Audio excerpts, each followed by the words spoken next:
La réappropriation de notre économie passe par le relèvement de notre part dans l'exploitation des richesses naturelles, dans un système équilibré gagnant-gagnant. Leur transformation industrielle sur place pour augmenter notre part de valeur ajoutée, ainsi qu'un meilleur partage des fruits de la croissance en faveur de la population. Nous réapproprier notre économie, c'est aussi et surtout nous réapproprier nos emplois. Seule voie en vue de l'insertion des jeunes, de plusieurs centaines de milliers de jeunes inscrits dans un chômage de très longue durée.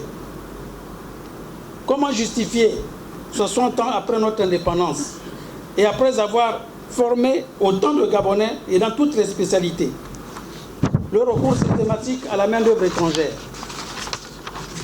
en dépit d'une législation qui établit clairement que l'autorisation d'emploi à un expatrié ne peut être accordée que si on ne trouve pas un Gabonais capable de faire le même travail. Nous sommes désormais en présence d'un chômage de masse, dont les conséquences sociales sont pour l'instant atténuées par la solidarité familiale. C'est ainsi qu'au-delà de la quarantaine, souvent devenus des chefs de famille, des milliers de jeunes continuent de vivre chez leurs parents. Lorsque des dizaines de milliers de jeunes diplômés frappent par des pieds à la porte des corps d'armée, pour quelques centaines de postes disponibles, il est clair que la cote d'alerte a été franchie. Les corps sont aujourd'hui devenus le premier employeur, n'est-ce pas, de notre pays. Si rien n'est fait, si la courbe n'est pas infléchie, ne soyons pas surpris, comme de l'indignation, de retrouver bientôt les jeunes Gabonais désespérés sur la périlleuse traversée de la Méditerranée. Comment expliquer que dans un pays qui a un grand potentiel minier, des techniciens et des ingénieurs de mines, des géologues chôment, au point qu'à peine ouverte, l'école des mines et de la métallurgie de Mwanda, votre humble serviteur en a été le premier PCA à l'ouverture en 2016, poste auquel il a démissionné 2 années plus tard. Je dis que l'école des mines et la métallurgie de Mwanda a dû fermer des filières, faute de débouchés, parce que les diplômés ne pouvaient plus trouver du travail dans les entreprises. C'est quand même, je dis, un paradoxe dans un pays qui a un grand potentiel minier comme le nôtre. Mais comment expliquer que dans un pays à fort potentiel en hydrocarbures, l'Institut du pétrole et du gaz a cessé les recrutements en formation initiale et s'est spécialisé maintenant dans la formation continue, parce que les techniciens et les ingénieurs qui sortaient de cette école aussi ne trouvaient plus du travail. Mais comment expliquer que dans un pays qui importe plus de 300 milliards de produits alimentaires, plusieurs promotions en année de techniciens agricoles et d'ingénieurs agronomes sortis de l'INSAB soient assis à la maison, faute d'accompagnement pour lancer les exploitations agricoles et non d'autres choix, d'autres perspectives que d'attendre une hypothétique intégration à la fonction publique. Nous affirmons cela possible et nous en sommes profondément convaincus, car ce pays est placé sur un axe astral de paix, joie et foi. De façon solennelle, je voudrais apporter ici une réponse à tous nos compatriotes qui se sont laissés gagner par le défaitisme et la démission et qui ne cessent de dire « on va encore faire comment ?» Du haut de cette tribune, je vous adresse cette réponse, cette invite, en vous disant ensemble, nous allons réagir pour reconquérir notre pays.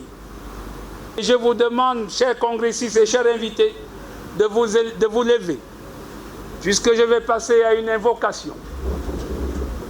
Ici et maintenant, j'invoque tous les martyrs de ce pays. Je leur demande de nous accorder le pardon.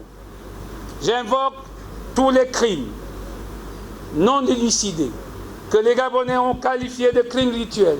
J'invoque ces âmes errantes de nous pardonner, de faire en sorte que le Gabon aille de l'avant, de nous accorder de là où il se trouve le pardon qui nous permettra de mieux réagir. Et nous les invitons, toutes ces âmes, à venir réagir avec nous. J'invoque aussi les prisonniers, arbitrairement enfermés, d'avoir la foi, d'avoir l'espérance, de construire un avenir qui sera meilleur. Car je lis quelque part dans le ciel qu'ils sortiront vivants. J'invoque enfin tous les mânes de notre pays, les 3 entités de notre océan, sur les 3 murs qui la constituent. J'invoque tous les âmes de notre forêt, de notre savane, de notre fleuve de Ogoué. J'invoque tout ceci, toute la mystique de nos rites, de venir se réapproprier le Gabon pour qu'il soit délivré des imposteurs. J'invoque cela au nom des Gabonais, au nom de l'espérance et au nom de la croyance et de la foi que nous avons en vous. Venez, prenez soin de votre pays. Venez, comme l'a vu Cousteau, venez à notre secours. Encore qu'il n'en a vu qu'une seule porte, il y en a 2 qui ne pouvaient pas voir. Venez, venez participer à la libération de ce pays béni que Dieu a laissé, a tout laissé, richesse immense. Et j'ai dit à ceux-là que ce serait facile de vous pardonner. Il suffit, ici et maintenant, que vous compreniez qu'il n'est plus de temps. Oui, à vous, j'ai reçu vos messages de manière subliminale depuis que vous avez appris que François s'engage. Vous êtes en panique parce que je n'ai pas rejoint votre camp. Non, si je m'engage aujourd'hui à réagir, ce n'est pas pour vous mener la guerre. Je ne suis pas un criminel et je ne le serai jamais. J'ai une dimension cosmique qui me permet de comprendre que la paix est le seul facteur de la vie. Je vous implore et je vous conseille d'écouter les symphonies qui viennent de l'univers et de croire que ce peuple a trop souffert et a besoin de justice. Chers congressistes et amis du Gabon, je déclare clos les travaux du Congrès extraordinaire pour la réappropriation et bon retour à chacune et chacun d'entre vous pour amorcer les chantiers de la reconstruction de notre pays. Vive les congressistes, vive Réagir, avec pour socle idéologique la réappropriation. Vive le Gabon, notre mère patrie. Je vous remercie.